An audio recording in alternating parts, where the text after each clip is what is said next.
Great to see everyone. And yes, so the Committee for Racial Justice is convening a housing committee. So it'll be focused on racial justice in the context of housing. So we've had already 2 meetings, and we've actually already had 2 advocacy opportunities. We have submitted a letter and commentary at City Council regarding the housing element.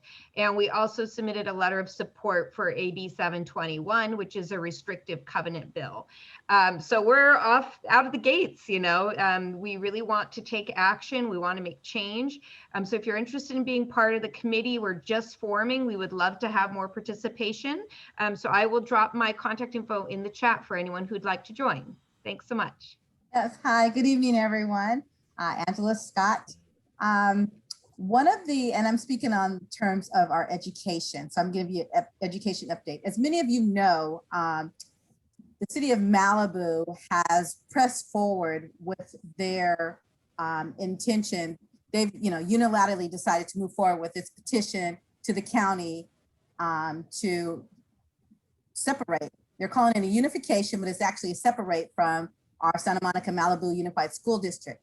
And as a result, if we're following the plan that they have, that they want to push forward, then we're looking at a disparaging separation that economically will really hinder our students, our students as far as the funding that they will receive, and ultimately even cause a number of job losses for our staff. And there's a lot of, and if you're interested, I can send you what we have so far as just various information that the school district has released, as well as other articles and stuff that even the city of Malibu has entered. But having said all that, this Saturday on April 17th, there's going to be a public hearing before the Los Angeles County Committee on School District Organization. It starts at 9 a.m.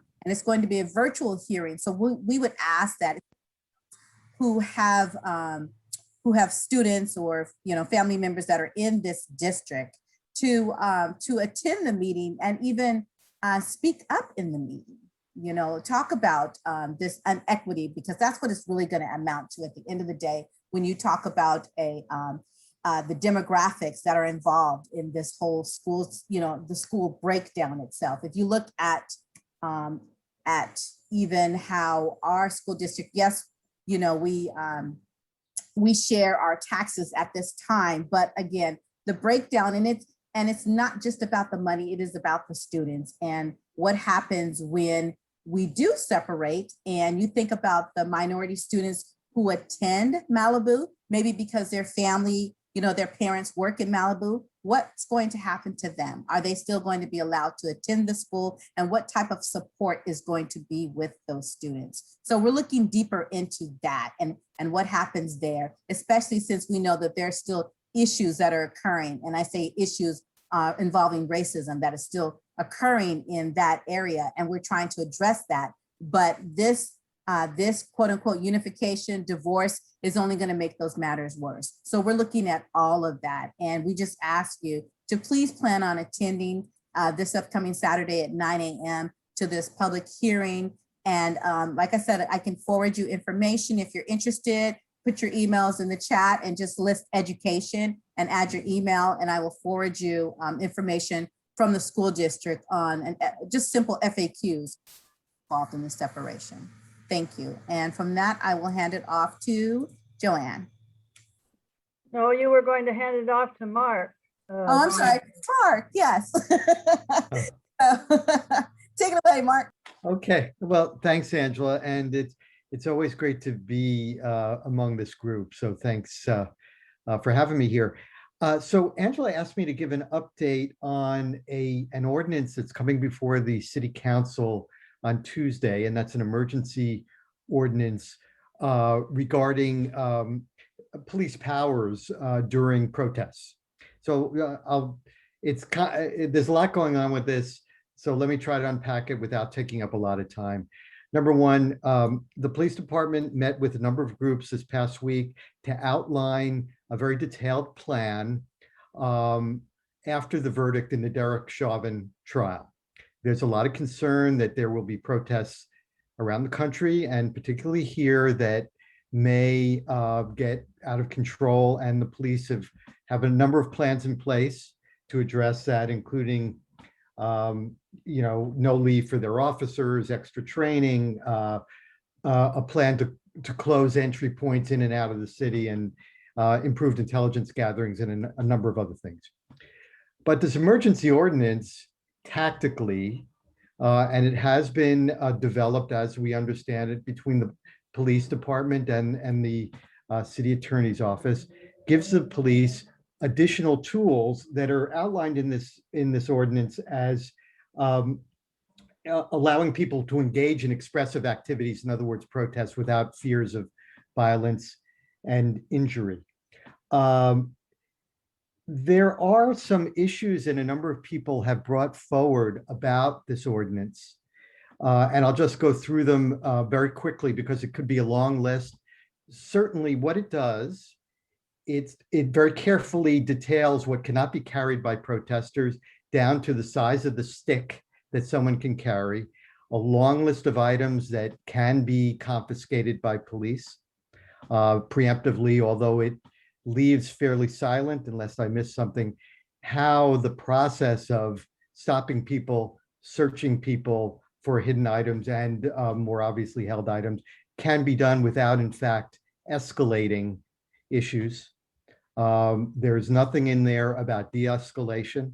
There is nothing in there that might be learned from an after-action report about police tactics at May 31st last year that could be applied here.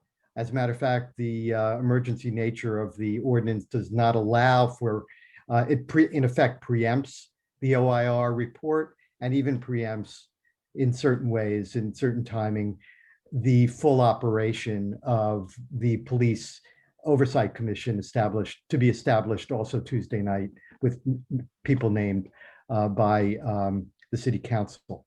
So I say all this, you can find a lot of the full text of this ordinance and how it aims to protect civil liberties, and avoid violence, but may actually do just the opposite, and may actually undermine the council's, in terms of timing, the council's will that preceded it.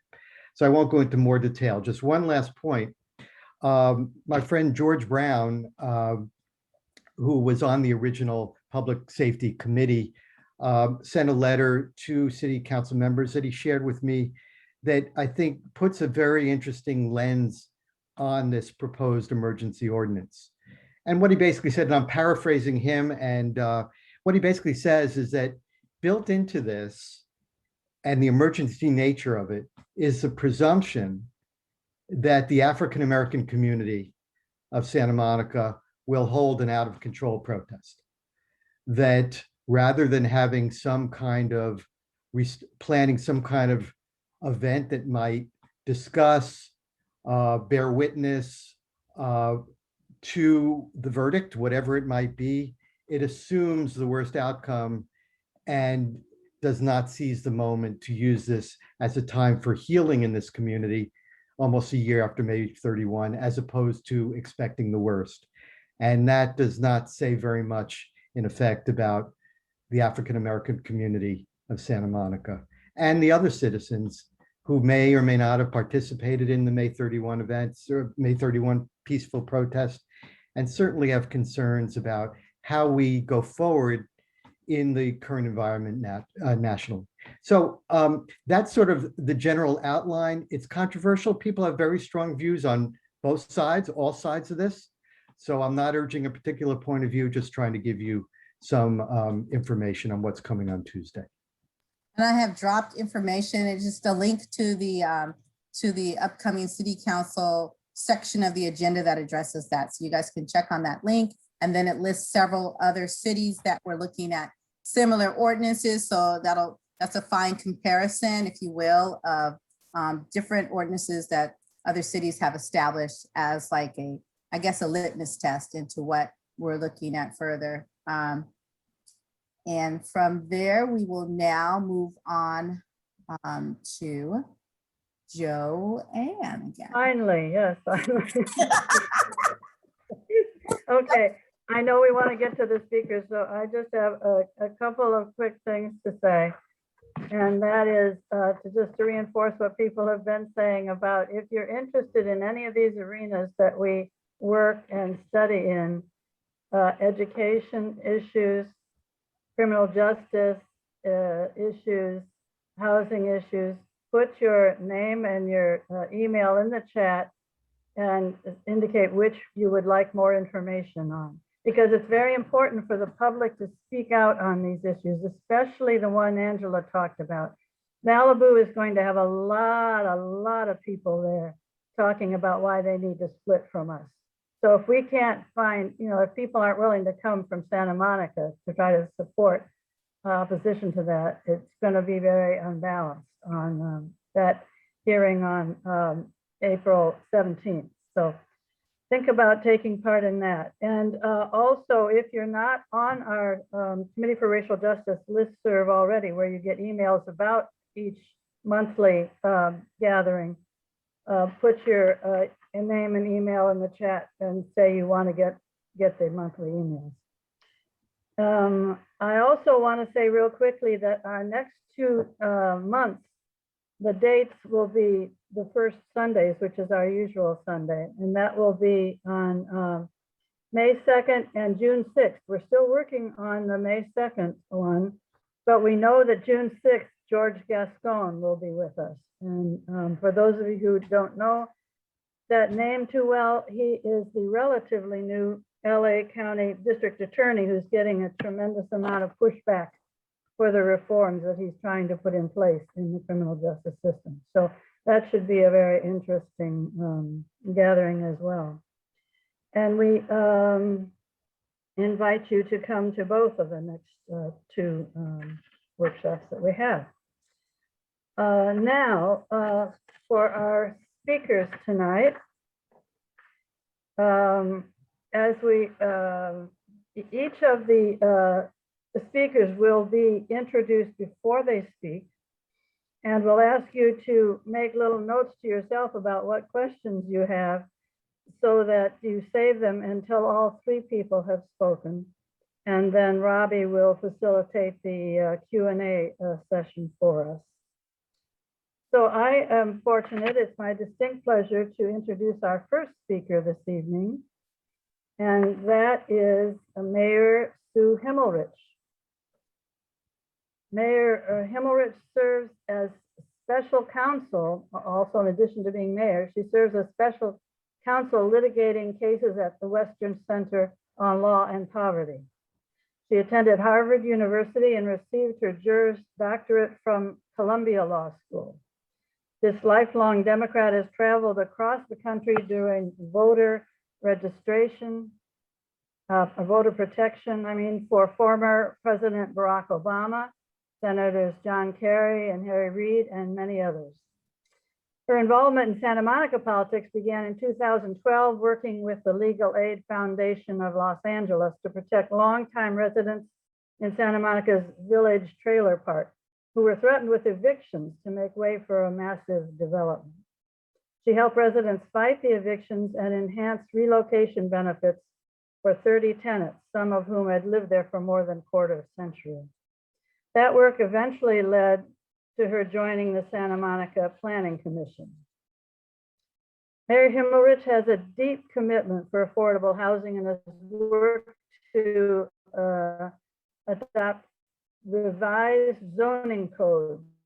Joanne froze, so I will continue for a moment until she comes back in. To adopt revised zoning codes that emphasize transit-oriented mixed-use development on our commercial boulevards and in our downtown to ensure that all new multifamily development has 20 to 30% affordable housing.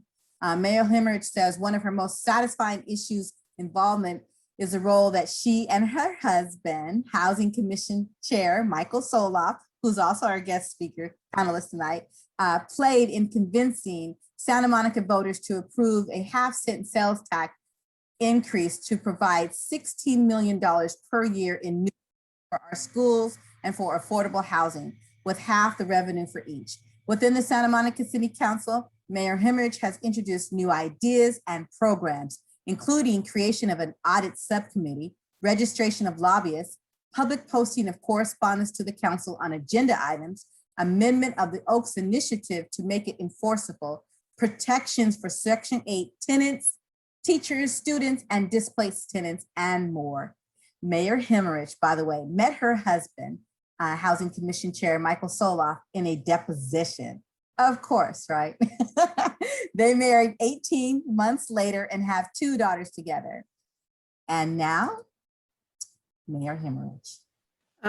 Thank you. And anyone who has questions about how Michael and I met can ask them in the questions. There are a lot of good stories around that. So in any case, I really want to thank you all for being here tonight. And I want to thank the Committee for Racial Justice for having me. For those of you who don't regularly attend CRJ meetings, I do and have been for certainly since I've been on the council, maybe 6 years. And I can tell you that they are, in my view, the most thought-provoking substantive meetings I attend in the city of Santa Monica. I think they deserve your attendance and your support in their other activities, which are all admirable. So I am here tonight to talk about, as usual, affordable housing. But for once, I have an opportunity to give you a little framework about why this is such a major issue for me. And when I started, I didn't have a sense across the state. I did have a sense in Santa Monica of how dire the issue of affordable housing was. And to give you an idea of how widespread it is, but how complicated it is, I did first become exposed to it in connection with Village Trailer Park. And I sort of learned it in a weekend because the city was proposing 7 units of affordable housing in a project that at that time should have had upwards of 70 units. As it was revised over time, we ended up with 40 units, but even that was inadequate. And now I'm gonna put up, and I can do this, Louise, by the way, I can do it. It turns out I see I can do it from my own computer and I'm going to, so, or I should be able to. So I came to realize how widespread and how significant this issue was when I went to a Yosemite conference in which there were folks from HCD and folks from McKinsey, and they put up a graphic very similar to this one.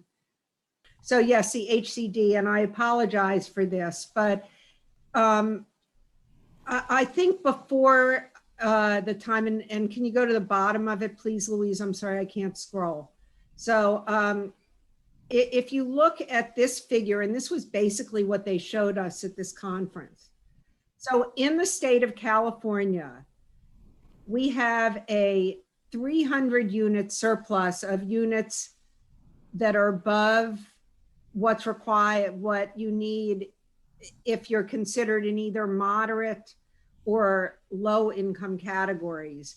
But on the other end, and it's hard, but you can see there's something like a 2.5 to 3 million unit shortage for people of lower income. And if you scroll to the top, that's more, that's more graphic for you.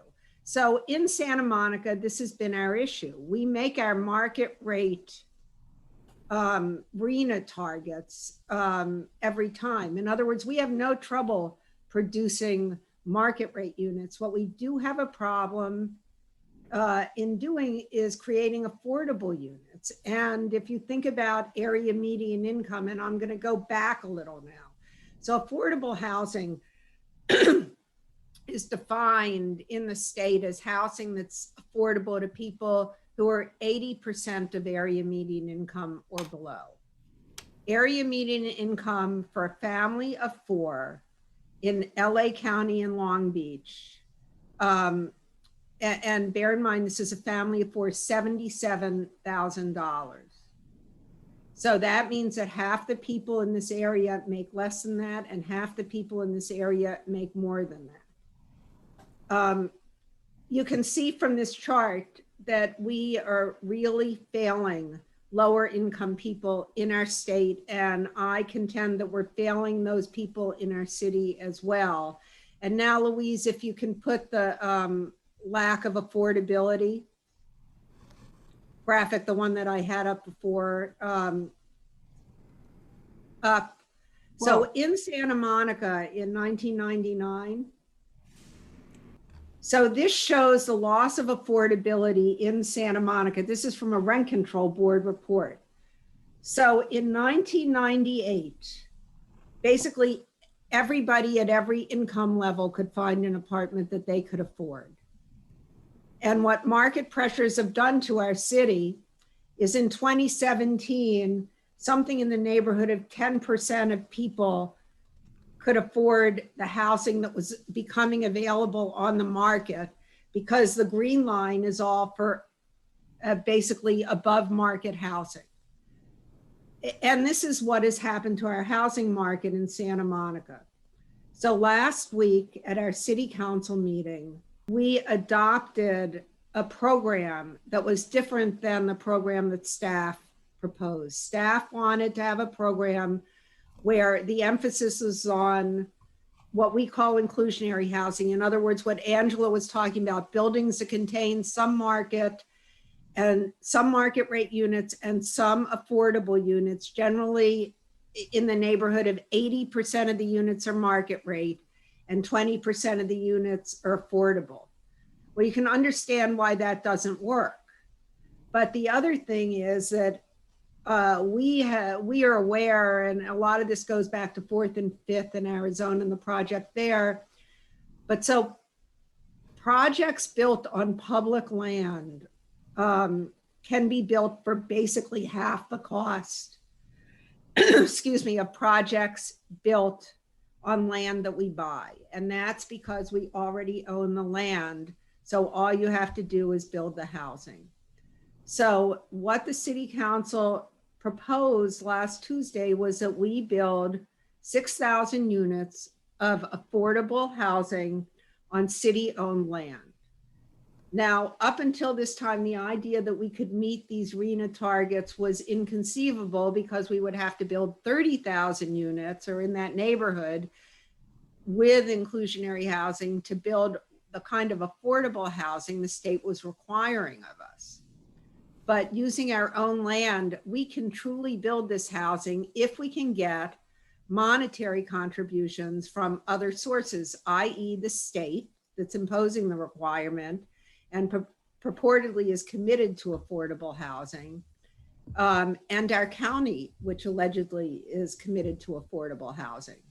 So with that money in our land, we can build these units.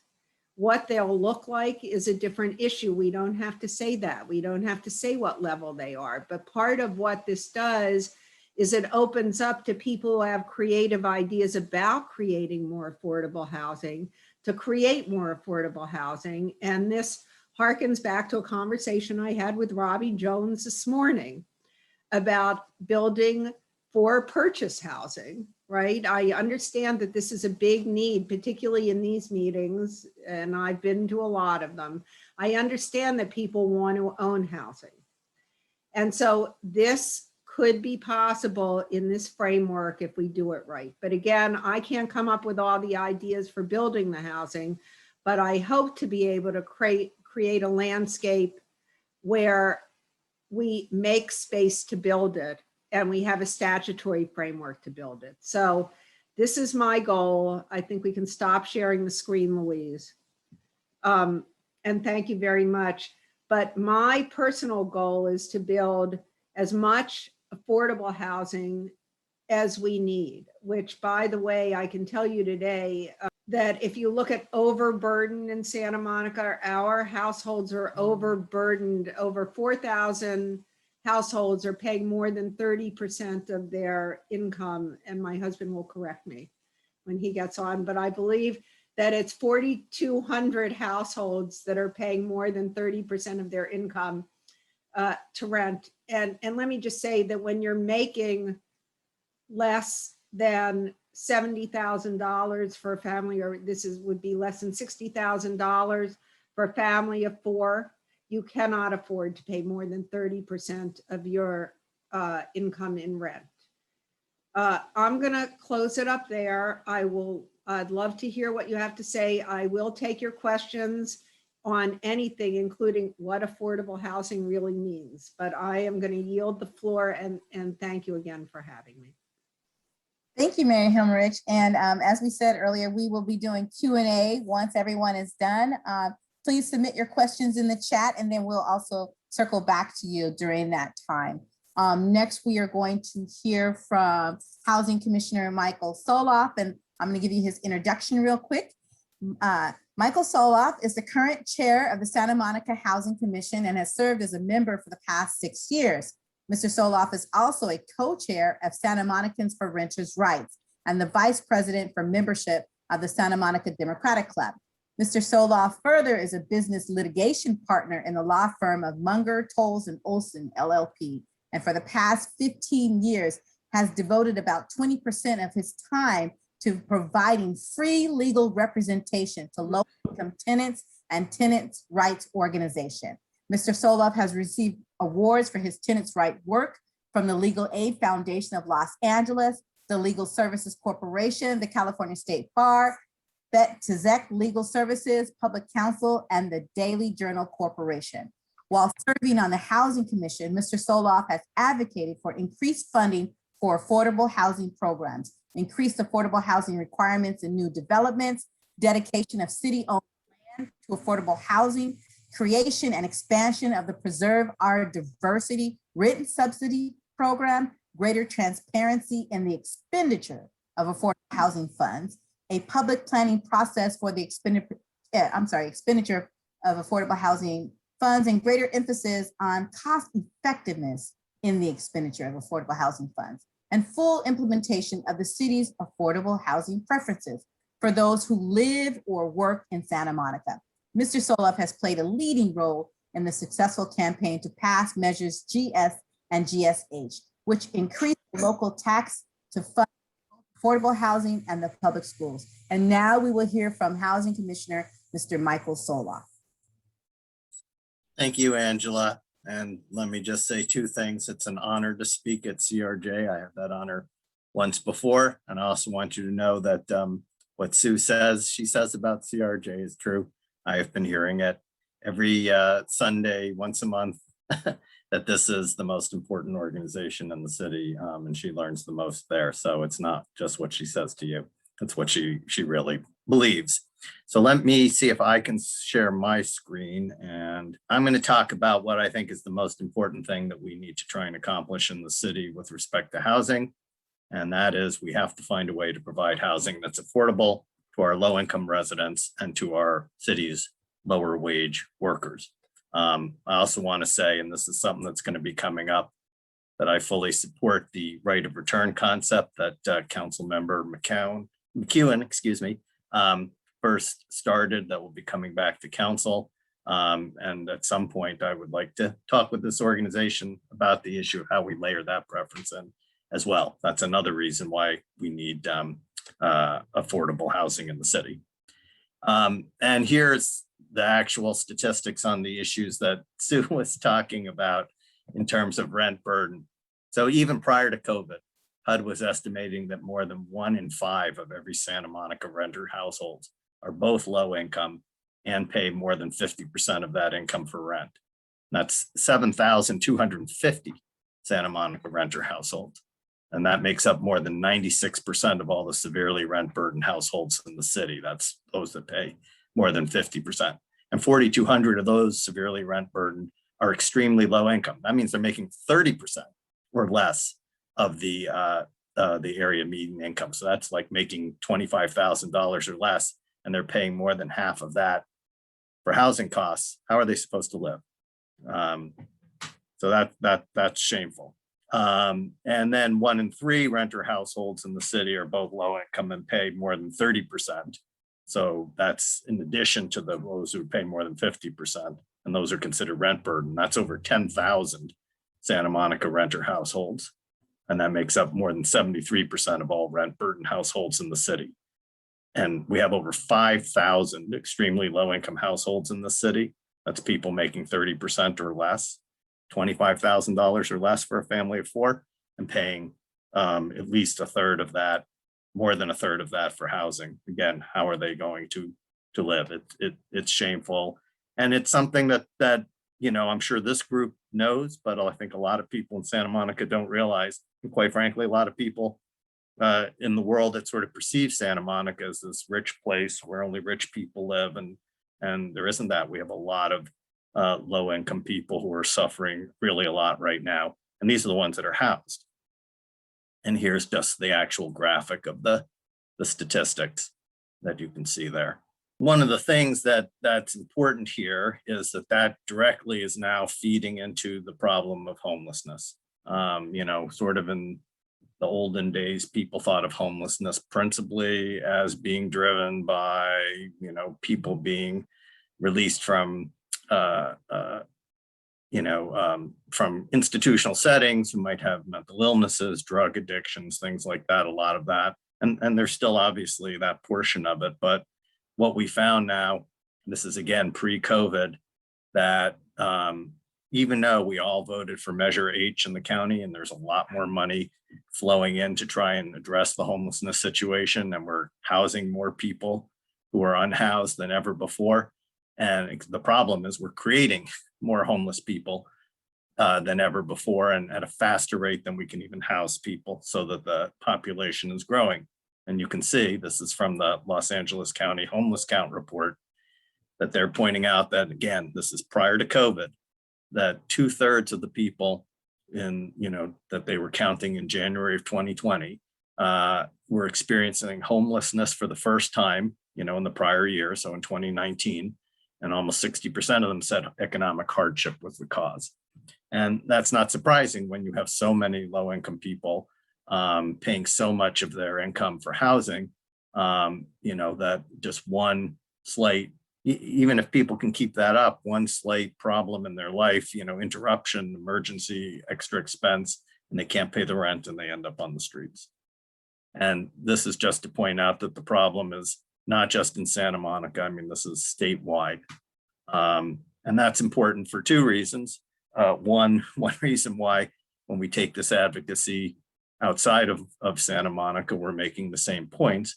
But the other is that, you know, affordable housing in this city needs to also go to the many low wage workers who come into our city every day.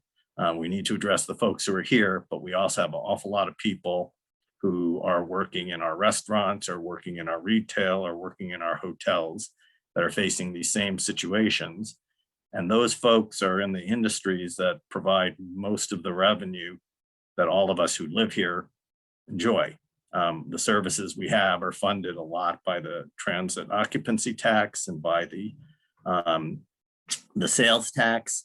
And we wouldn't have any of that revenue if we didn't have these folks. And, you know, it's also shameful that they have to commute for an hour and a half or 2 hours each way just to find a place where they can afford to live. We ought to make a place to welcome them into our community so that they can live near to their work, and so that their kids can also enjoy the benefits of our city, like our public schools.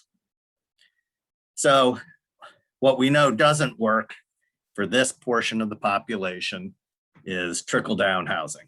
You know, we can build tons of market rate housing, but that's not going to get us to addressing this core problem. And even the folks who are big advocates of that, this is like McKinsey Global, and you can see, they point out that they believe in all of these things to unlock market rate housing. Those are all good things from their perspective, but it's not going to solve the problem. For lower income people, the only thing that is going to be the government intervening and trying to do something to actually help folks. So there are two things that we know really work, both of which this city has done before, and we just need to do a lot more of. One is, and I'll start with the affordable housing. And it ties to the issue that Angela raised about Malibu. And I sent her the letter that we sent in from SMER to the to oppose that petition by Malibu.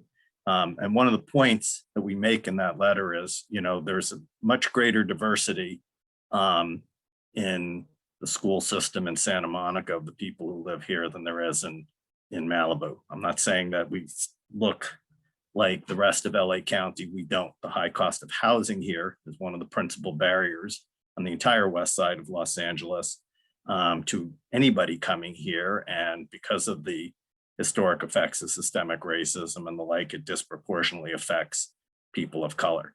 But as the Lawyers Committee on Civil Rights pointed out in the report that it did for the city on affirmatively furthering fair housing, this city has done more than any other actor in West Los Angeles to try and combat that. And part of that has been its commitment to affordable housing, which has included a lot of money that people have put in here. Public land has been used before.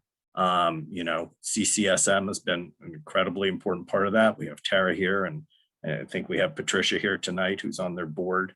And actually, the majority of the affordable housing on the west side, most of it, it's not even just a majority, most of the affordable housing on the west side of Los Angeles is already in the city. But fortunately, the people here, I think, are committed to doing more. And it's expensive, but as Sue said, if the city council is serious that we're going to commit our public land to that, that covers a lot of the cost, and it's a cost that's indexed against inflation. Even if we can't build it all next year, the price of land is not going to be going down in Santa Monica, but our public land we already own. So that's protected against that inflation. So that's an important part of what we do, and we need it to address the needs of people who are living in dilapidated housing. Hopefully not a lot of that in Santa Monica. We have definitely people who are in overcrowded conditions who would need new housing, and also to make a place for both our low-wage workers to have a place in our city, and also for the right of return, so that there's actually some place for folks to come back to. The other thing that we have started, and now we're in the second phase of our pilot program, is a local rent subsidy program, what we call the Preserve Our Diversity program. And for reasons originally that were based on political reality, the initial group that went to was to seniors. And you can see here that we're now able, for less than $1.6 million a year, to take care of 257 senior households, to take people who were severely rent burdened and change it so that they now have enough after rent income to meet the minimum basic needs budget that's developed by the UCLA public health department. They have what they call the Elder Index. And so that's a very cost effective. About 80% of those are single people and 20% are couples.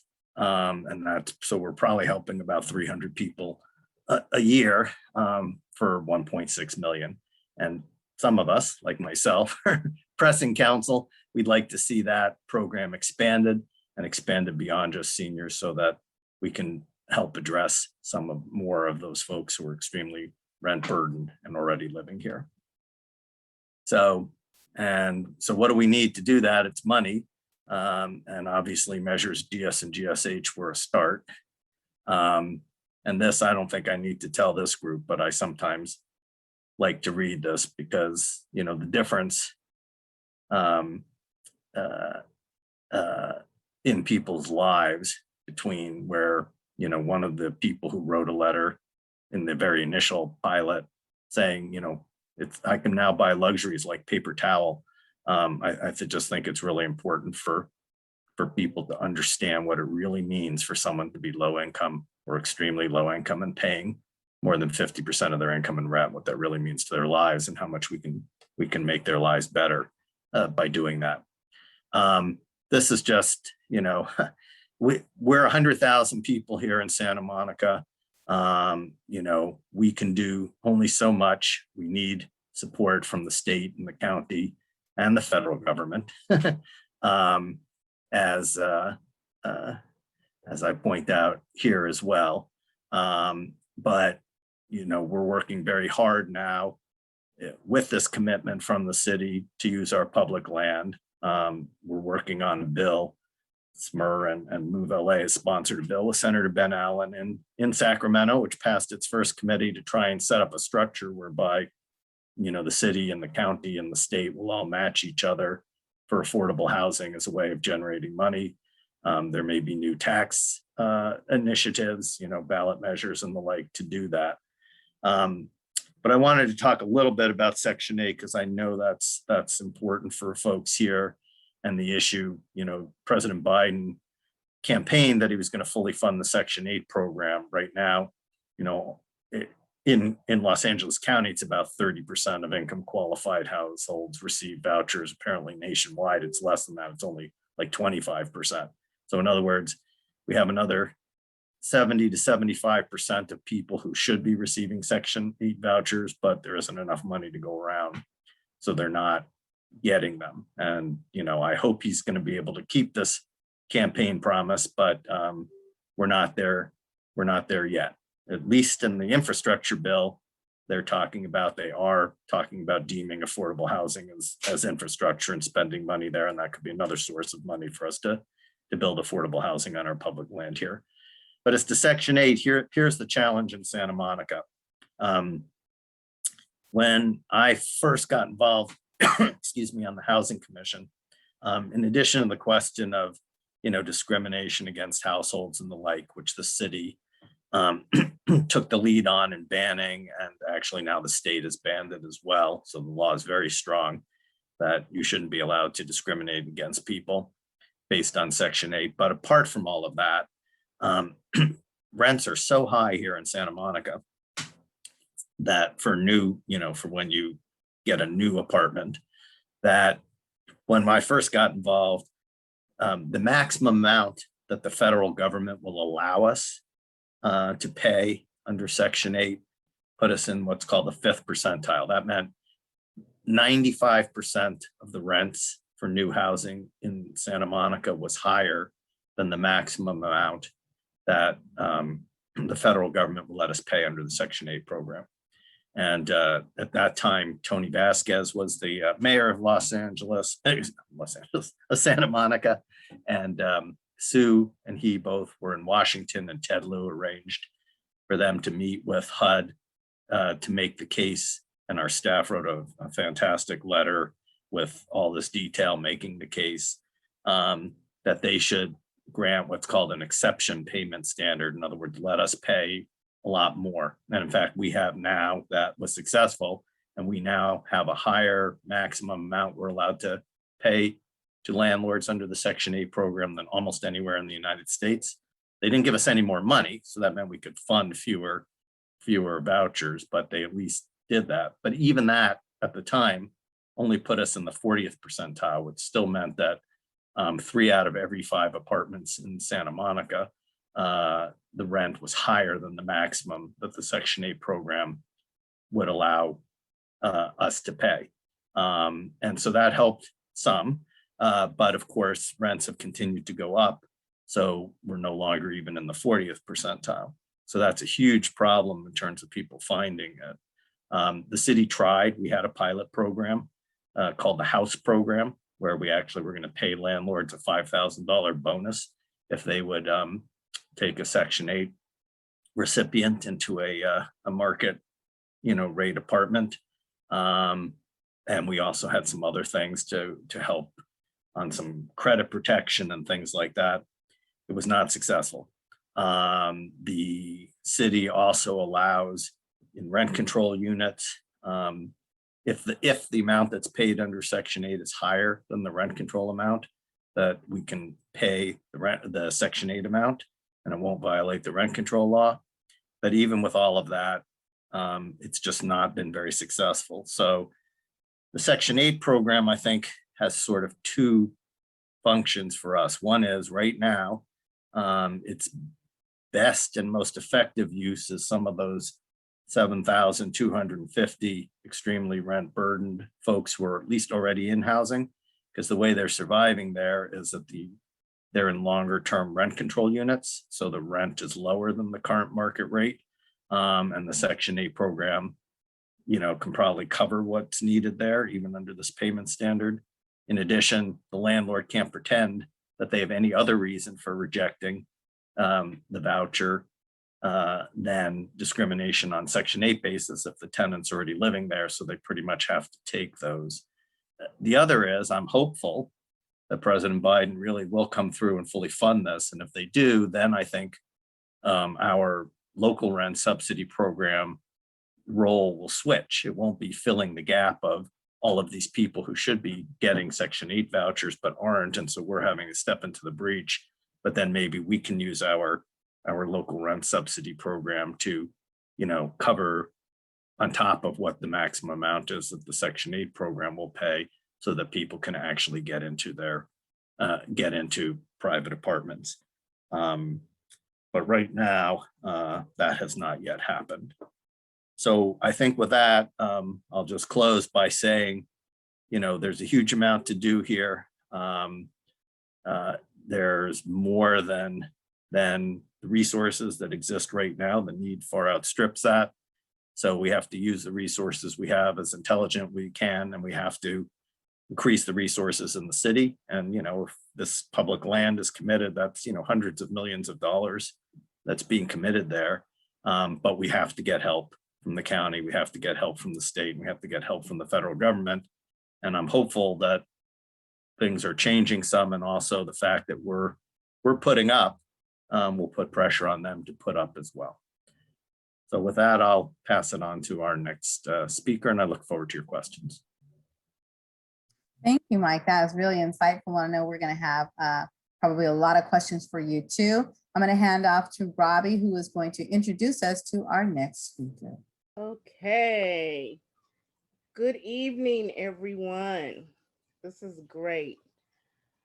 Okay, I have the honor of introducing today Miss Elena Popp.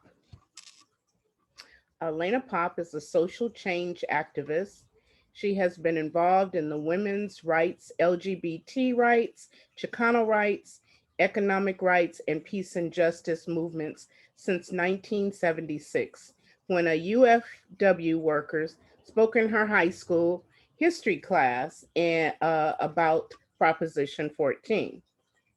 She is an attorney and the executive director of the Eviction Defense Network, a 501c3 nonprofit organization at the forefront of the fight against gentrification in Los Angeles County. The Eviction Defense Network, or EDN, is part of the LA Council Right to Counsel Coalition and its stayhousedla.org program. EDN is also part of the Healthy LA Coalition, fighting for strong policy solutions in the city and county of Los Angeles during the pandemic. EDN is also proud to be a member of the Housing Now Coalition, fighting for laws that protect tenants at the state level. Elena has nearly 40 years experience in legal services focused primarily in the area of housing and community economic development.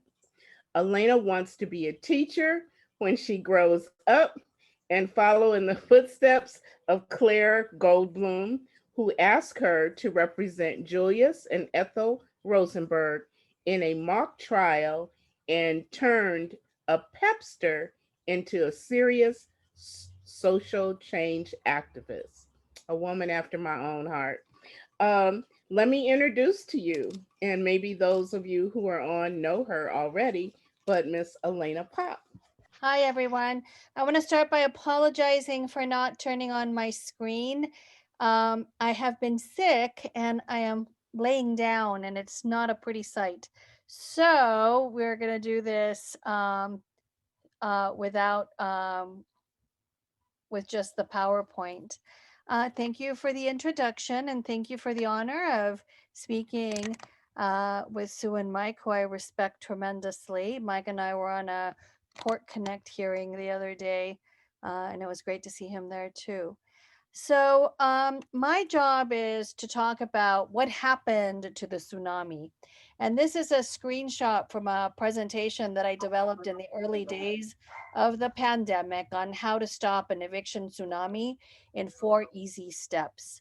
And the 4 easy steps were organizing, policy advocacy, community education, and legal support. And we did a lot of that. So before the pandemic, we had rent stabilization in certain cities.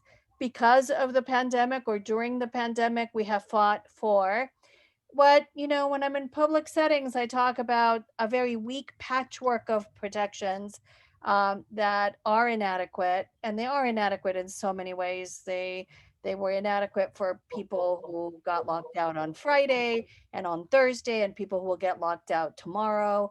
Actually, no one gets locked out tomorrow, but on Tuesday, people will get locked out.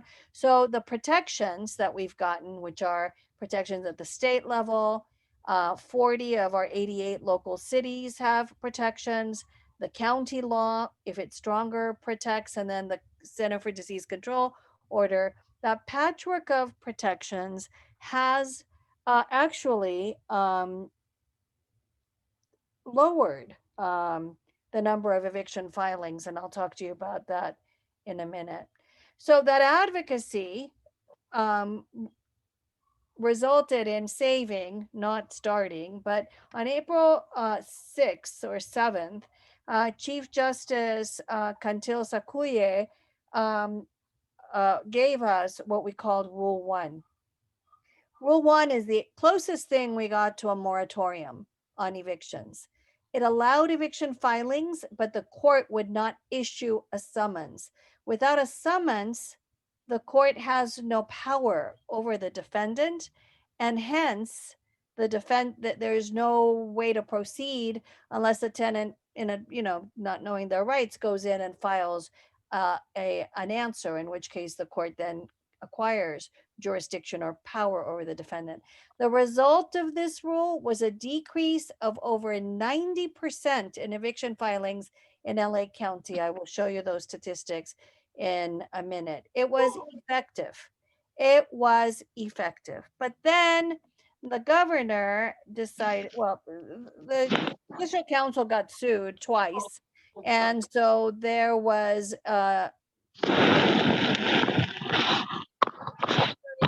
can we get the person where the noise is coming from to mute? So the Judicial Council issued warnings to the governor, one in June, one in July. You need to do something. We can't keep this rule going. And advocates were fighting for a stronger law. The governor at the last minute came in and gave us AB 3088. My analogy has been that that we are a wounded patient lying on the ground. Our communities are bleeding out, nearly 500,000 people at risk of eviction, and that the governor and to a great extent local government looked at a dying patient and said, let's put some Band-Aids on this. And then the Judicial Council came and put a tourniquet on it. And it was a good tourniquet.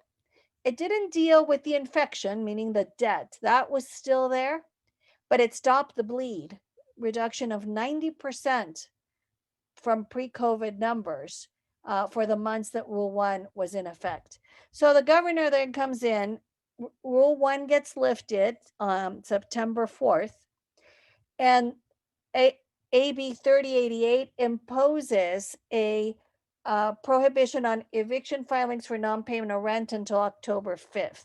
So that was a looser tourniquet because other evictions then started being filed in large numbers. People often ask, when do I have to start paying rent again? Well, under the successor to AB 38, SB 91, you have to start paying rent when that law lifts at the end of June. We are working to replace it with something else. But our answer to tenants who ask that question is you have to start paying rent when you get a job, when you can pay rent, when you can take care of health needs and other needs, and pay your rent safely. But you do have to pay 25% of your rent from September through June by the end of June so that you can stay out of eviction court, which is a provision under SB 91. These are the statistics on eviction filings. LA County, 71,000 evictions were filed in 2009. You will note a progressive decrease. In 2002, the number was 73,000. So there's been a progressive decrease all the way to 2019. And that decrease, when you compare it to the increase in representation, which is primarily through the sliding fee program that Eden developed, we went from representing 1,300 tenants a year collectively in 2002 to 5,000 by 2019.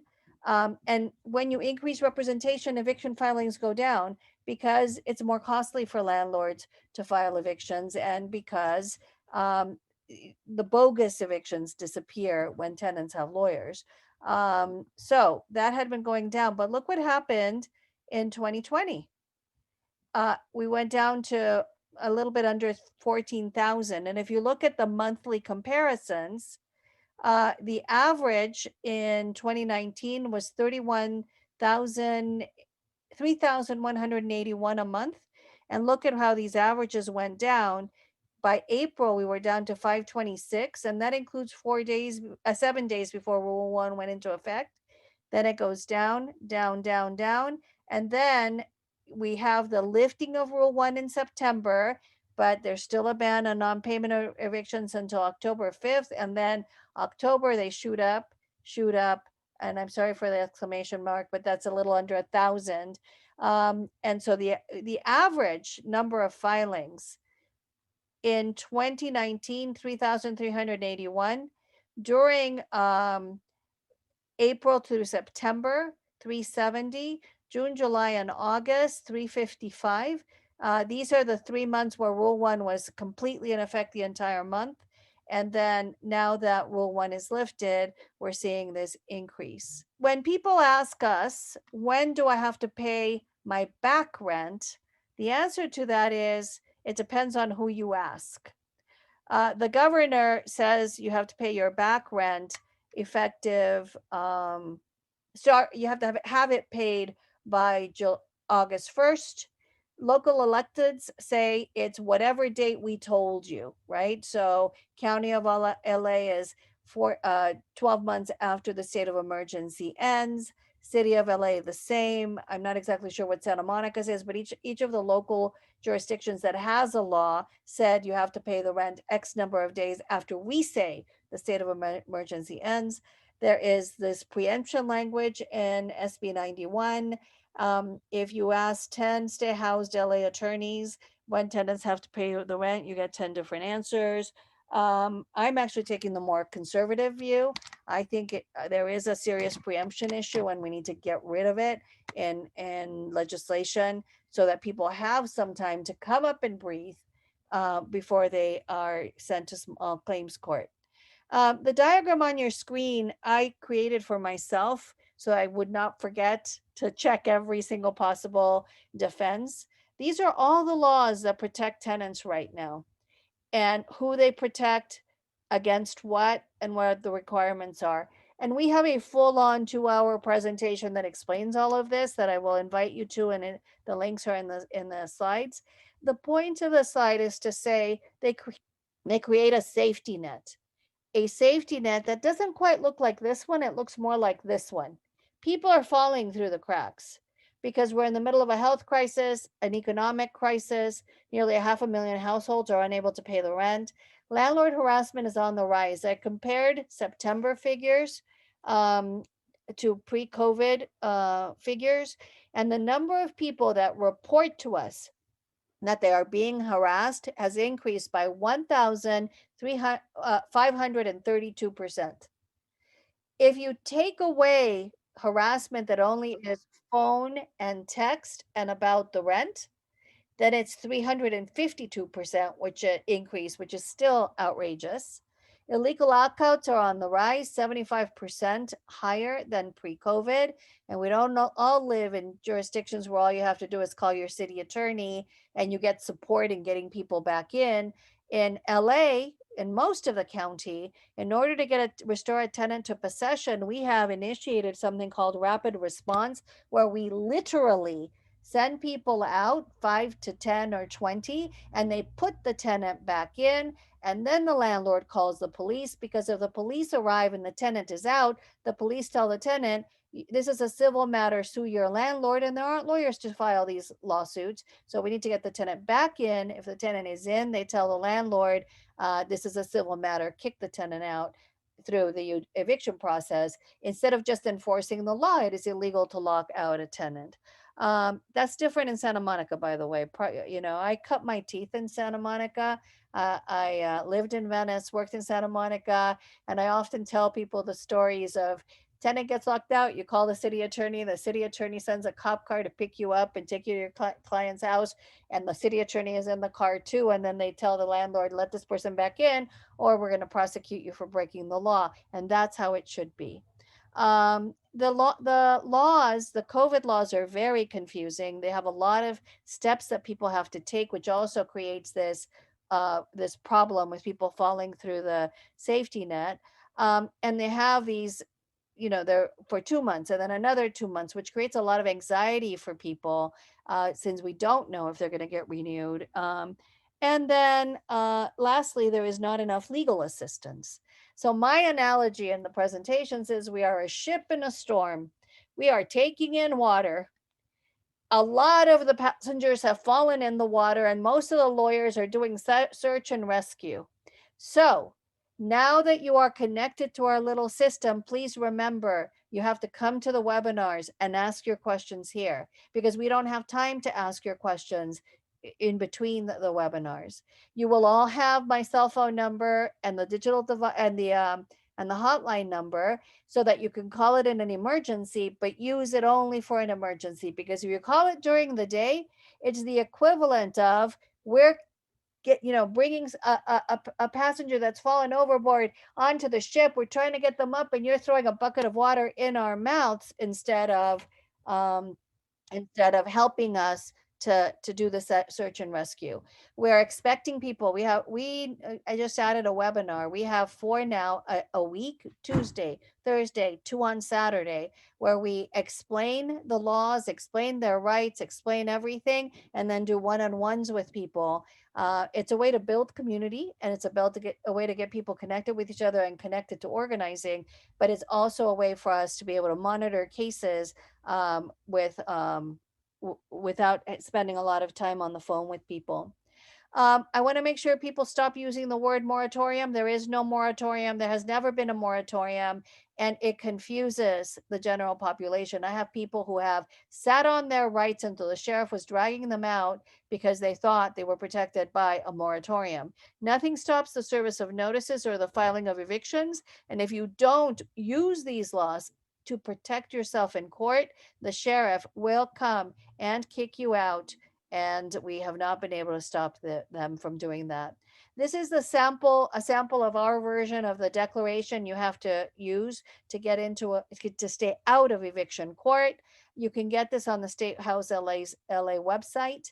And everybody who has not paid rent and has not done this, even if your landlord has not sent you a 15-day notice or a declaration, should fill it out for all the months you haven't paid, and then send it to the landlord and come to our webinars to figure out how to do it. That will keep you out of eviction court. And this is our step-by-step for staying out of eviction court, which I won't go over in detail because I want to encourage folks to come to our seminars, and because I'm running out of time. If you need legal help, anybody in the county should plug in through the Stay Housed LA website. You go on, you can learn about your rights, you can sign up for a webinar, and we've got like 2 or 3 a day. So meaning the Broad Coalition has 2 or 3 a day, and Eden does 4 a week. So 4 of those are Eviction Defense Network. or you can sign up for getting legal help. You fill out a questionnaire, and immediately after you submit, you get the name of the community-based organization and the legal services program that will help you. And there's also a digital divide hotline. Some folks, this whole thing is funded by the LA County Department of Consumer and Business Affairs. And some people do complain that we're not getting back to folks fast enough.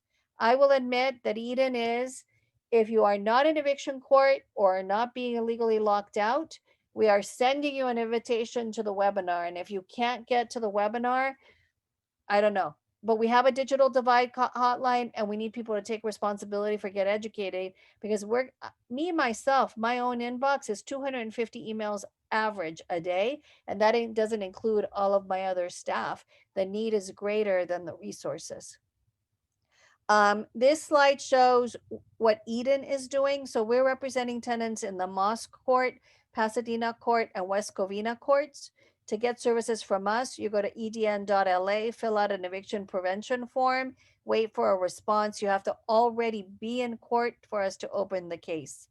The immediate lockout line is available for anyone in the entire county. It's answered 24 hours a day. It's for immediate lockout emergencies. It activates a rapid response team to go and put the tenant back in possession and deal with the police. People in other courts, including the Santa Monica court, should access services through the Stay Housed LA website. That's my timer. And when you do, if the legal services provider does not get back to you within 48 hours, there's a number where you can call to make that happen. Also, countywide digital divide issues. Honestly, folks, if you have someone who has a digital divide issue, cure the digital divide issue. The government has smartphones available, subsidized smartphones. Any of the service providers that provide cell phone service can, for low-income people, the government will subsidize the phone. And we need to teach people how to use the internet and how to use email and how to do all of that, because it's it's the equivalent of saying I can't use a telephone. People will get left behind. But if, we do have a digital divide line, and it is right there. These are the webinars. I urge you to attend them. They are actually very good. Let's remember that 90% of landlords have representation. In LA County, only 12% of tenants, which is better than anywhere else in the country. But less than 1% of tenants that go to court alone win. We need to do something to help people who are not in court, because the legal services programs are not going to be able to handle it.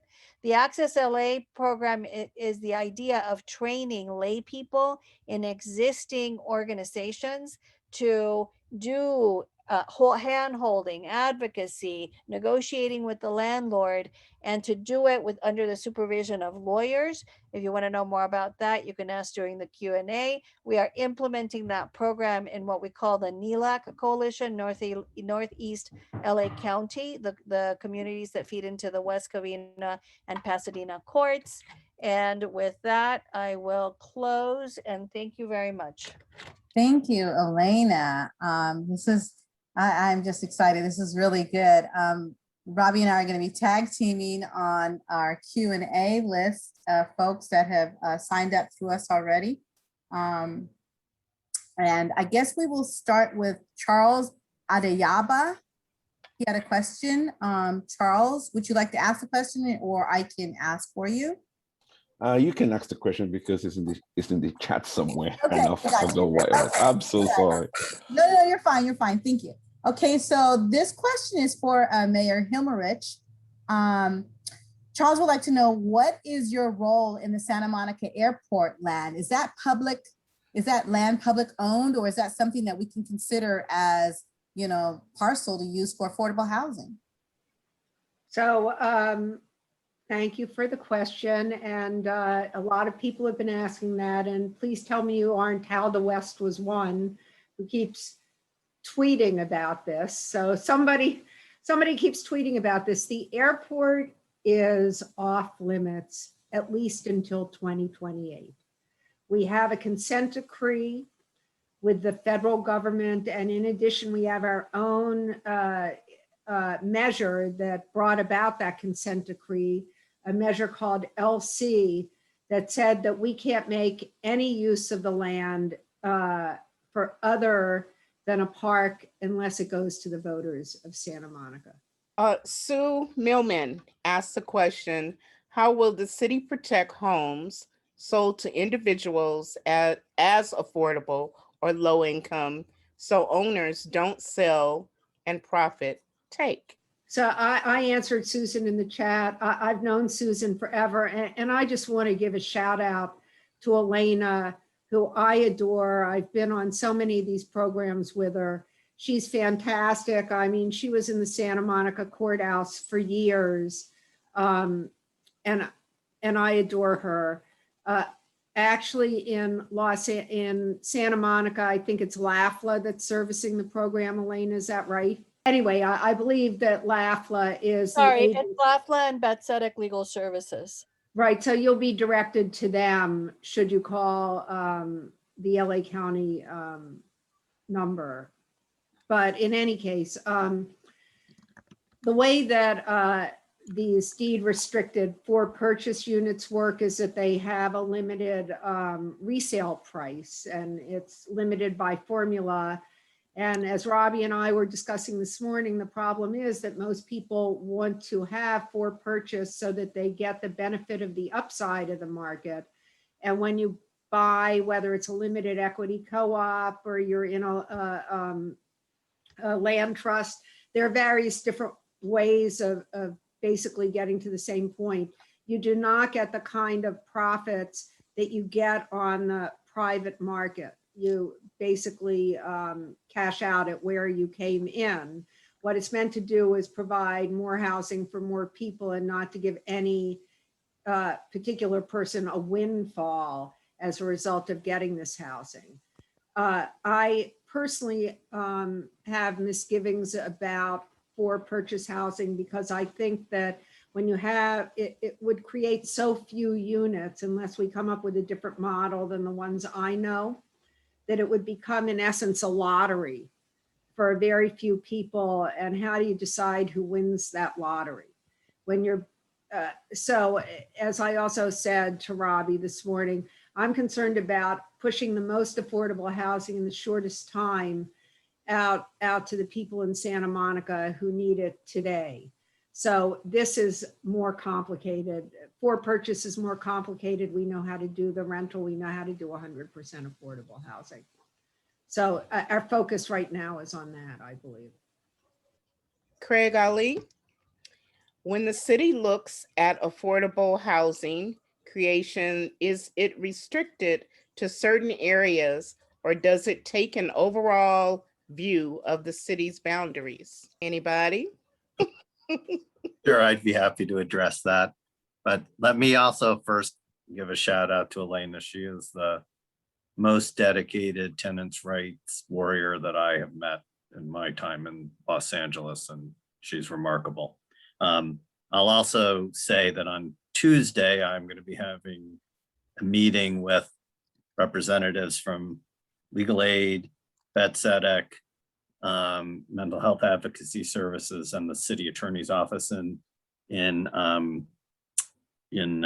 Santa Monica to arrange another SMER webinar on this topic of in this city, what to do. So I will make sure to send, once we have that set up, the link to Robbie and to Angela, and you guys can distribute that. So hopefully people can get some very localized information.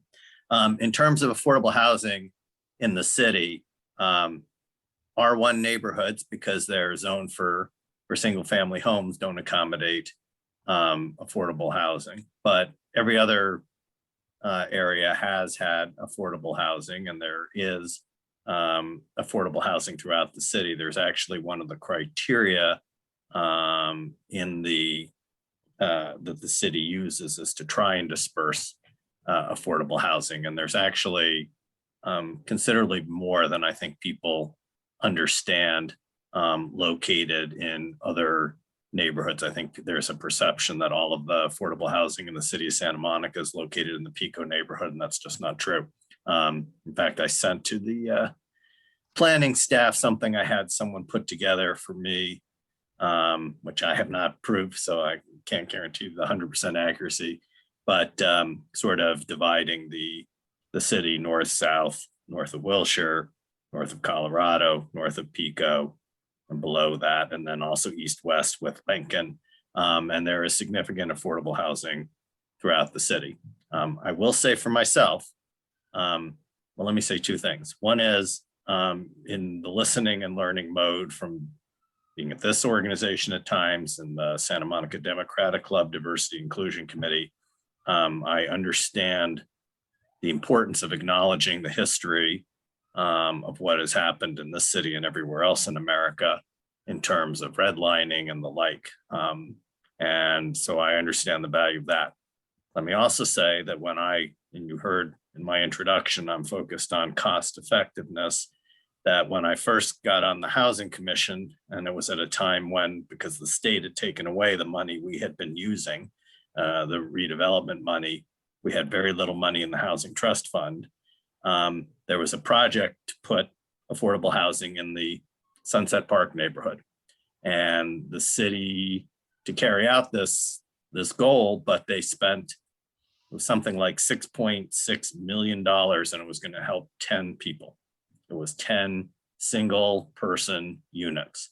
And for that same $6+ million, if we gave that to Community Corps, they could probably build, roughly estimating here, about 24 family units, which could mean we could help 75 to 100 people.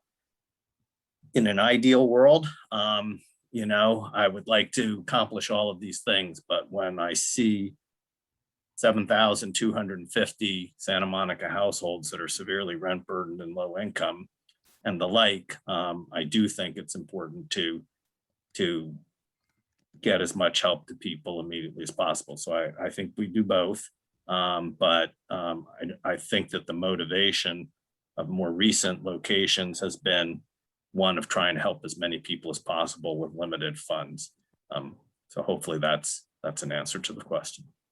So I want to sort of add a little to Michael's story, because I was there and Patricia was there too. And Tara may have been there. I can't remember at the time, maybe not. But when the neighborhood was fighting this affordable housing project in Sunset Park, there was a lot of neighborhood resistance. It came in front of the Housing Commission a few times. After the project was completed, the neighbors got to know their neighbors and suddenly embraced the project and started coming to us, meaning the city council, perhaps the Housing Commission, with many, many reasons why the housing that we provided was inadequate and the many things we needed to do to improve that housing. So for people who worry about having affordable housing in their neighborhood or near them, they need to be reassured that, first of all, it's probably already there and they don't even know it, right? I'm just saying, you don't know if it's affordable or not affordable. We have 5 or 6 buildings, some Community Corps, but a bunch of other people right by the ocean that you would never dream are any different than any other building there. So this idea that for some reason affordable housing is undesirable, that Section 8 tenants are undesirable, et cetera, I think many people learn to the contrary when they've actually experienced living near it. I also want to address the idea of R1 neighborhoods, because we in fact proposed in the housing element, we, the city council, plan to create an overlay for R1 neighborhoods other than those that were basically disrupted by redlining and by the freeway, et cetera. But so sparing those, but what that means is, so this is 100% affordable housing overlay, but what that would mean is, this is the example I've been giving today, so I'll give it again. If I left my house when I died to Community Corporation of Santa Monica, they could take my lot and build 100% affordable housing on it, which I assume would be whatever was allowed, 4 to 8 units or whatever the zoning allowed in an R1 neighborhood. So if this overlay goes through, and by the way, this is happening all over the state and the country, I suspect there will be some kind of challenge to it somewhere, a legal challenge. I doubt we'll be the first, but I think this is going to work. So in perhaps 6 months or 8 months, you will be able to build affordable housing anywhere, including R1 neighborhoods. Thank you, Mayor. Next, we have Jay Johnson. And I think, Jay, you want to go ahead and ask your question, or would you like me to ask it for you? Yes, I'll ask the question to both Michael and Sue. The American Rescue Plan Act will give our city $29 million. Section 3206 covers homeowner assistance funds. Will some of the money be allocated to property owners and landlords to repair and protect existing aging rent-controlled properties? And why have not landlords nor business owners been consulted on allocation of the millions involved? Do you propose that they be consulted? Thank you. So I'll take that. And there is a staff report right now. The city council has not decided what to do with those funds. In fact, staff has a proposal that I encourage everybody to look at on our upcoming agenda. I did not see any funds being allocated towards landlord improvements of aging infrastructure. But I can tell you that we and staff, the city council, I've been going to every chamber board meeting. Our staff goes to them, and I've been meeting with the chamber, the Peer Lessees Association, and every other group in the city since I've been the mayor. And Jay, I must have missed your phone call when you were asking to talk to me, because I've been talking to everybody, and I think a lot of people in this meeting will attest to it. So call me anytime, happy to talk. So Sue, okay, so there's an apartment building off of 12th and Wilshire. It's owned by Century West Property. And from what I understand, they are refusing now to accept any Section 8 vouchers or anything like that. And the people that still remain there now that have Section 8 vouchers, they have given them eviction notices to be out, I think, within a year's time. There's one woman that's 80, there's one that's 86, and there's one that's 88. Plus, there's a couple families. So I want to address this, but I want to address like two of the ladies, the 86 and the 88-year-old, they speak Russian only. And I wanted to know, how can I find a way to advocate for these particular women? They've been living there for 24 years. No, I hear you, Gina. Are they evicting? Are they getting rid of tenants in the building to elicit? Sue, can I? Oh, Yes, Michael I think knows something. I don't know anything about it. This may be a building that I've heard about. Is this the one that was set up as affordable units, but also take Section 8? Because I know that the Legal Aid Foundation is already representing people if it's the same building. I'm thinking about, since I've heard about this directly from them. I'm being careful here because some of this is in a privileged conversation. Okay, so so I can't. can I give you the address?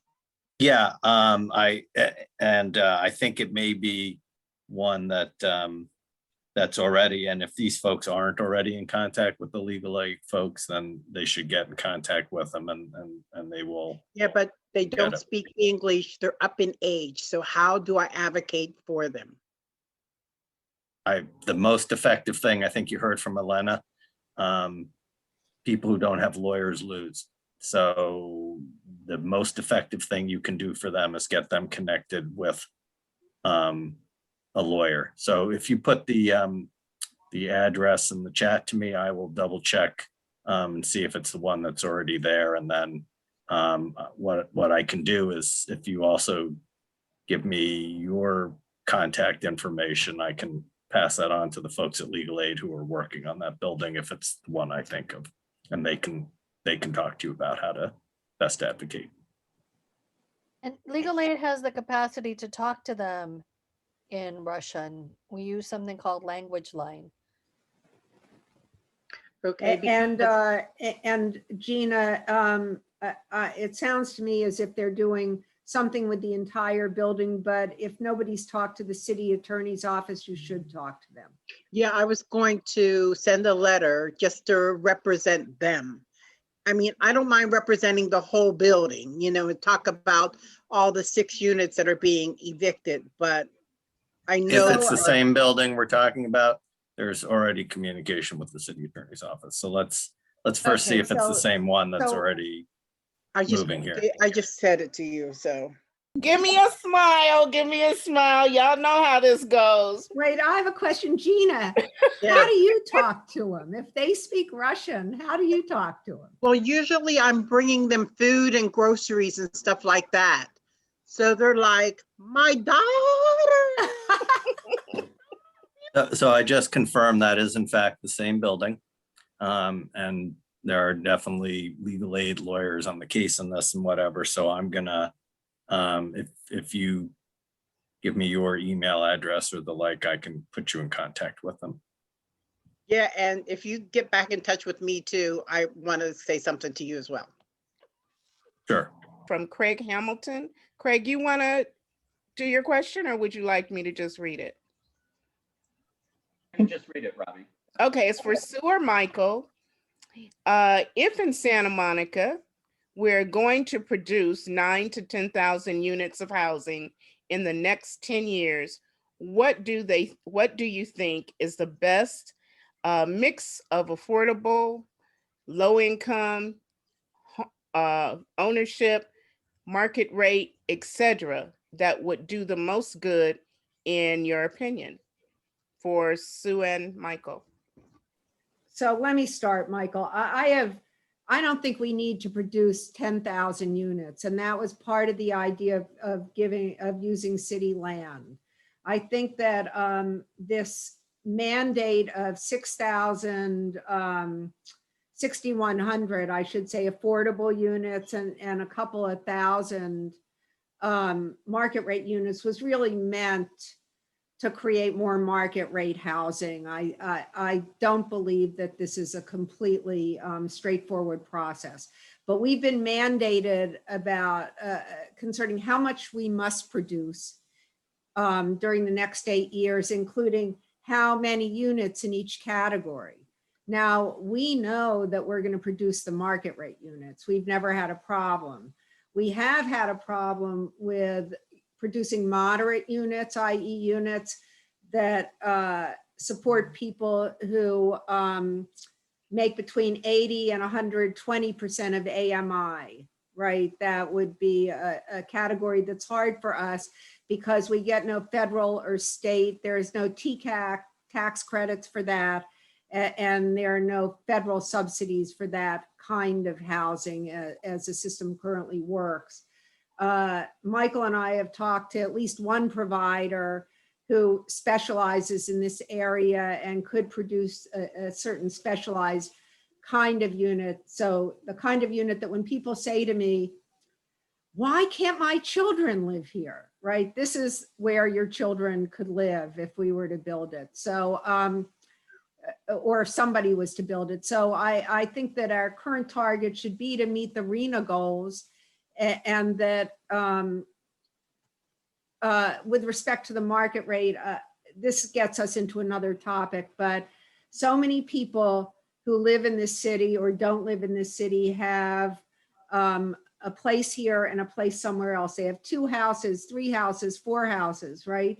I mean, which to me is so repugnant. We have 60,000 people or more living on the streets of LA, and people who have 4 houses, 5 houses. I got a letter from someone who owns 3 houses or 4 houses in my neighborhood.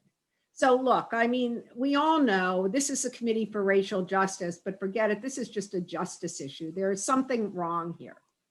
And we all know there's something wrong. The question is what we're going to do about it. So I don't care what we produce in the next 8 years other than this affordable housing, but I think we're going to produce it because I think we have a plan now to produce it and we have the will to produce it, because I'll talk to every funder in the universe until we get the money to match our land and build this housing. And that's how you get things done. I'll just briefly add to that. So just so people know, this is what the Southern California Association of Governments allocated to us in the city. So 31.4% of the new housing should be for very low income. That's for people earning less than 50% of that 77,000 for a family of four. So that would be people, you know, earning 38,000 or less for a family of four. That's 2,794 units. Then they assign for the next group, which is 50 to 80% of that 77,000 units, so topping out at in the low 60s for a family of four, another 18.8%, so that's 1,672 units. Then for 80 to 120%, so that's low 60s to up to say, you know, $90,000 for a family of four, that's another 19%, that's 1,702 units. And then for the market rate units, 2,727 or 30%. So that's what the targets they've given us. In other words, of the close to 9,000 units that they've assigned to us, about 70% would have to be deed restricted affordable housing, not market rate. As Sue says, the 27,227 market rate units, we already have in the pipeline about 1,600 units of market rate housing. So we're going to get to cover that. The big challenge is creating the affordable housing. To me, it's that, you know, the people who are suffering the most are the ones who should get it first. And so, you know, that's what I'd like to see, but I'd certainly like to create all of this housing. And, you know, we may have the will and we need to get the county, the state, and the federal government to assist us. And they should want to, because this is precisely, you know, everybody is talking this game about, you know, trying to move people out of concentrated areas of poverty into high resource communities. We're exactly that kind of community. And, you know, if they're not willing to help us do it here, then they're not serious about affordable housing. And so I think we can put them to the test. Great. Okay, Adrina, do you want to grace us with your question? Thank you, Robbie and Angela, for having this form available to us. I wish I had more time. I would have emailed so many more people. This is an awesome opportunity to even experience the conversations that's already taken place. My question is for you, Sue and Michael. With the buildings that are about to take place and the development of the properties itself, are you guys looking at Black developers, architects, engineers, different contracts that can help build from the ground up? This has been a very crucial year for many people. And I know one of the churches, Bishop Charles E. Blake, West Angeles, he made it a point through various ties that he wanted to only deal with Black entrepreneurs and builders when he built the mega church, which is located on Crenshaw Boulevard, right next to the Exposition Expo.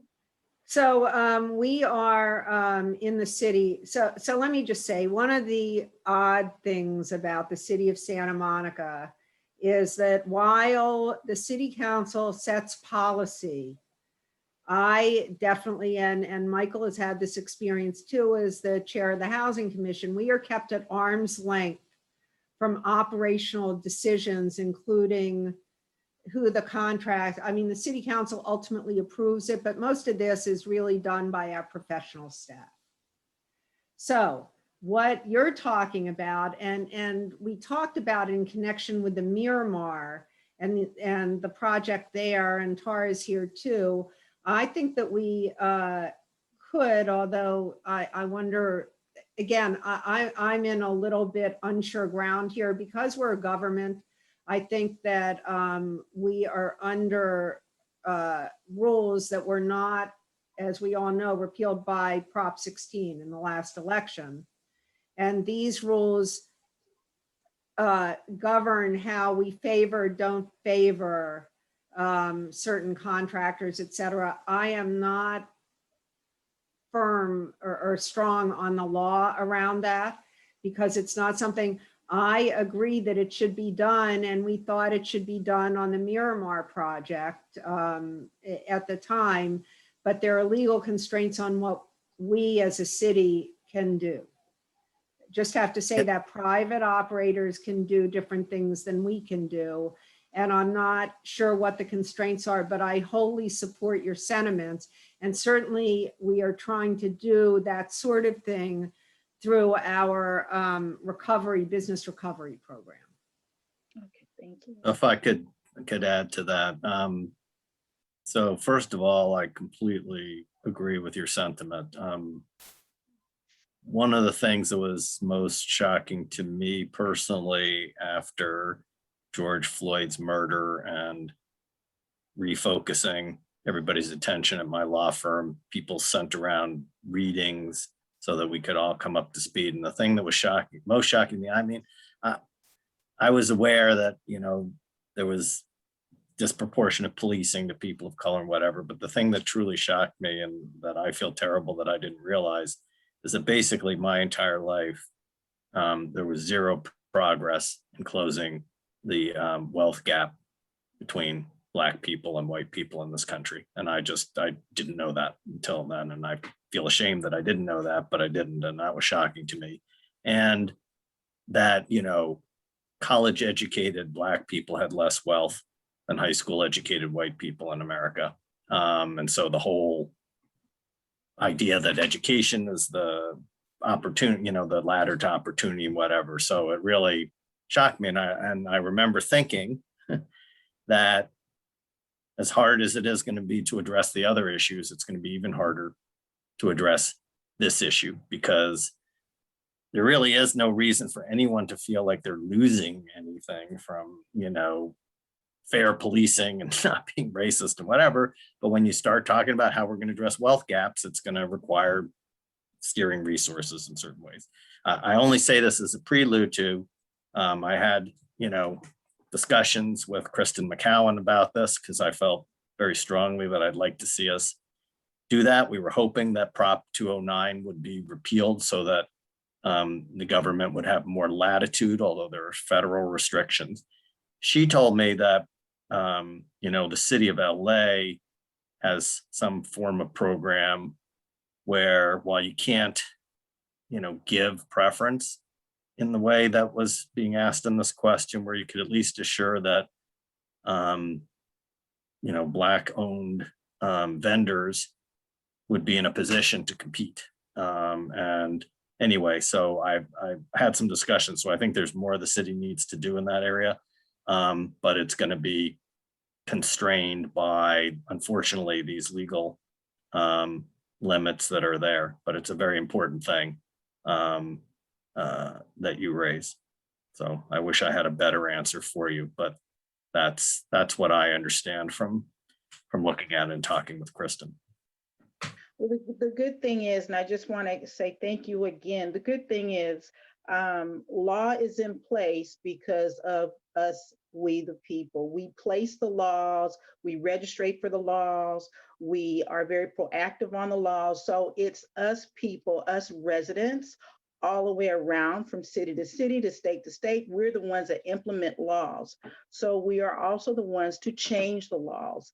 And that's why we tip our hats to everybody in the legal profession. It's not an easy profession, but we thank you for all the things that you guys do, for your professionalism and your fortitude and all the hours you guys spend in representing us who are not wearing those hats. So once again, I just want to say thank you again for this forum. Thank you.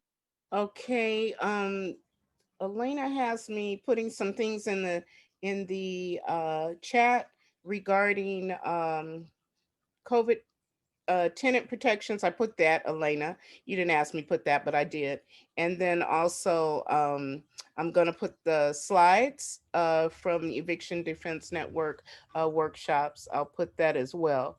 There were two other questions. One is in regards to the Eviction Defense Network. Is that something that we could utilize in Santa Monica? I know personally in listening to Elena's presentation that, you know, we need more lawyers, we need more people to work this problem. So is that something that we could, you know, muster up some money to We bring did that muster up some money. eviction defense to, huh? You recently did muster up some money. Oh, we did? And that money is going into the Stay Housed pool of money. So there's basically this coalition. It's all 11 legal services programs that provide housing related services all over the county. And then we split up the courts. So instead of having tenants run all over the county and try to call us and not get help, right, all they have to do is go on the one website. Okay. And they fill out a questionnaire. They automatically get assigned to a community-based organization and a legal services program that will work together to address their concerns. Okay. Now, the rub is we're getting like so many requests that we can't stay on top of them all. And so what we are doing at Eden, and I'm taking this proposal to Stay Housed this week, we need to guide all of the people who are not in court into the webinars, because that's a good way. You explain it to 40 people at the same time, and then you do one-on-ones with 15 that are still don't get it after the presentation, and then save the resources for people who are already in court, who are being illegally locked out, or who have got a notice from the sheriff. And if people in Santa Monica go on that website, it is my understanding, although I'm trying to confirm it, Legal Aid Foundation of Los Angeles, Bedsedic Legal Services, and BASTA, I think are the three Stay Housed agencies in Santa Monica. Eden is the Stay Housed agency in Santa Monica for people who are not eligible for the program. So theoretically, a Santa Monica resident who earns more than 80% of median income would be referred back to Eden, and then we would represent them based on ability to pay. But honestly, we couldn't handle that if it happened. So if it actually happened, we would have to figure out how to do a warm handoff, probably to BASTA, and get BASTA to do it. So anyone under 80% of income is covered. I think it's even a little higher than 80% of income for Santa Monica. I think your grant is higher than that. But if somebody were not eligible, then we would figure out. In my opinion, there is no reason why any tenant in LA County right now should not be getting full scope representation in court, because we have the resources, we have the financial resources. We are having a little bit of a problem filling the positions. If you know a lawyer or law graduate, whether licensed or not, we will get them provisionally licensed. Eden has 4 positions open that we can't fill. So. Okay. Was that clear enough? Send them to the website. Send them to the website. The website will take care of them. And if for whatever reason the website doesn't take care of them, they get their email, they're assigned to their agency, the agency doesn't call them, they can't get through to the agency. It's not because our receptionists are sitting there polishing their nails. It's because we're really getting too many calls. But people can come onto these webinars, and I put the ones that I do, and I counsel people anywhere in the county. And then what I will do, I have staff with me, and we do gentle emails to our allies saying, your client that was assigned to you on X date came to the webinar. Here's what we told them. Can you connect with them? And it's usually that little nudge that then gets the gets that person to rise to the attention. And again, it's because people are really swamped. And so, but these webinars, the Tuesday, Thursday, and 2 on Saturday, I would say they're really good, if I do say so myself. And we really do connect with people, and then they connect with each other. Like, you should see how beautiful it is. Like, the people keep coming back, because part of what we do in those webinars, I call it Amazon Warrior Training. We're doing Amazon Warrior Training for men and women. Everybody comes out being strong and powerful. And when they're still not looking strong, I mean, I'll point out the person who 3 months ago was a nervous ninny, and look at that face. Do you see that face? That's a happy face. So you need to look like that face. And then that person talks about their experience. And we're trying to build strong, powerful, unnervous tenants, because they make way better clients. And they're really, the webinars are the 4 that we do really do try to build community, make people feel powerful, and connect them to the right legal services program and the right CBO. So. Okay, great. Thank you. Thank you, Elena. Okay, and so the other question that we have before we get to Fran's question And is, I'm sorry to interrupt, but I actually wasn't sure. So it's not Betsetic, it's just LAFLA and BASTA. So okay. LAFLA and BASTA are the 2 agencies in Santa Monica. Okay. Is there any way we can put that in the chat? Yeah. So But can I just add 2 things there? Because I'm sure Elaine is generally up on all of this. But one is because legal aid receives federal funding that, thanks to our friends from the Reagan era, I think, prohibit them from using that to represent undocumented people. Actually, I believe Betsetic does in fact represent undocumented people in Santa Monica.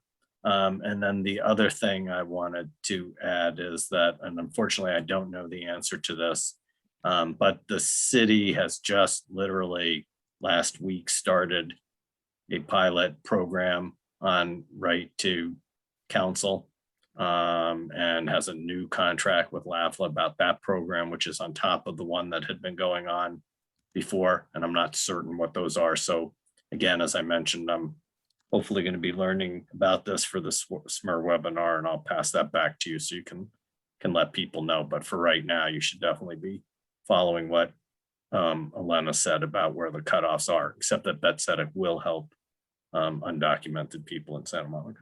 actually, I just got word from Barbara that they're not, that it's just legal aid and BASTA. I don't know.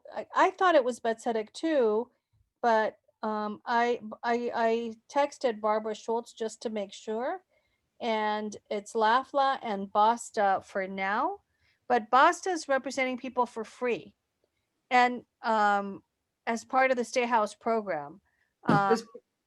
Elena, does BASTA get LSC funding? No, they can represent undocumented. So that's why, Michael, BASTA too can represent people, who run into that problem. Anyway, follow what Elena's saying for right now. That may be pursuant to this contract that the city just executed, but at least prior to that, Betsetic was in fact helping people in Santa Monica. Okay, so the other question real quick is, before we get to Fran, we're coming to your question, Fran, but there have been people in the particularly African-American community, and I'm like really shocked because I received one right after a conversation with the mayor, that there is something happening at Section 8 housing with particular caseworkers that are harassing particularly the African-American, the ones that I've received, African-American community that have trauma, emotional problems. They are, just really, telling them, they're getting fake eviction letters, and then they're being told to go ahead and move out because you knew it was coming. And you should just go to St. Joseph's, and so they can help you get housing. Have you guys heard any of that stuff coming? Because I've gotten like 3 or 4 calls, but today, just about 3 o'clock, So I I've got gotten one a of those. couple of letters about that, Robbie, but that would be the landlord doing that, not the Section 8 program. No, it was the landlord doing it, but someone in Section 8, a particular person's name that I have that Well, I give was it to given. me, please. I will Is give it to you. somebody at our housing authority or in Yes. Santa Monica? Yes, It's not I a will give federal person?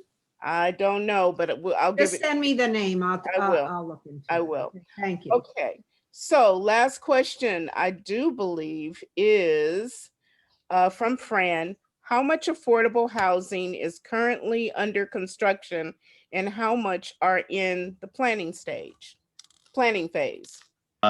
If you give me a second, I can pull up the precise to the unit figure, but it's roughly 500 plus units right now are either approved or pending approval.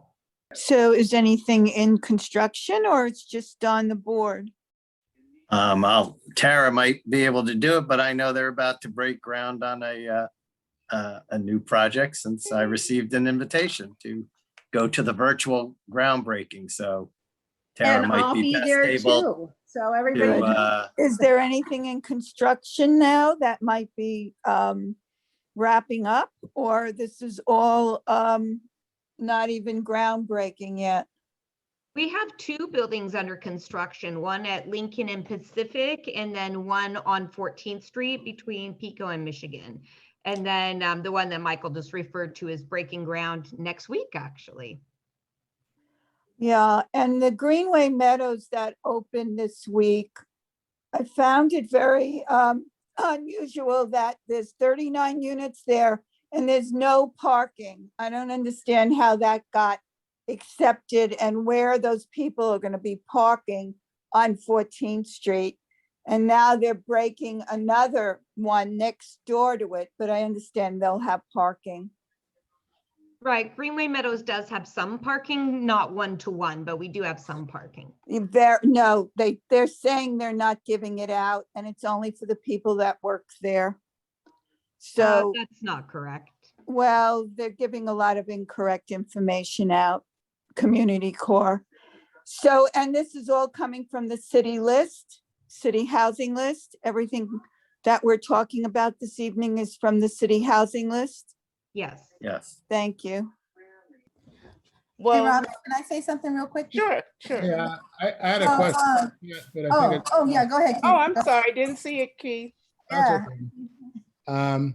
And it was, and thanks so much for CRJ for putting this on, and thank you, Mayor Himmelrich, and thank you, Mike, and thank you, Elena, for your humanity and your professionalism and your passion. I say that unequivocally. So my question was, I put in the chat just a recent article from NPR, and also within that article is some research from an academic speaking about issues related to infrastructure related eminent domain actions. And so, which clearly is a historical eviction practice. And so I was curious in how might the city's right to return policy kind of utilize precedent and best practices of other municipalities in moving forward and in providing new housing for descendants. So I do understand that is, but is a complicated issue. The Housing Commission has actually grappled with it already. We have not. Okay. So, Yeah, go ahead. no, I was just going to say, actually, this is something that I would welcome. So let me give some background. So at least as it was brought to us, and then before it goes to the city council, the idea is, as Keith said, that for people who either were themselves or our children or our grandchildren, and can document that, of folks who were displaced from Belmar and from the I-10 through city actions in the eminent domain that went on in the 50s and 60s would get a preference on our affordable housing list in the city. And the question that was, and at least at the Housing Commission, everybody thought that was a good idea. And I would be shocked if it wasn't a 7-0 vote at the city council to do that as well.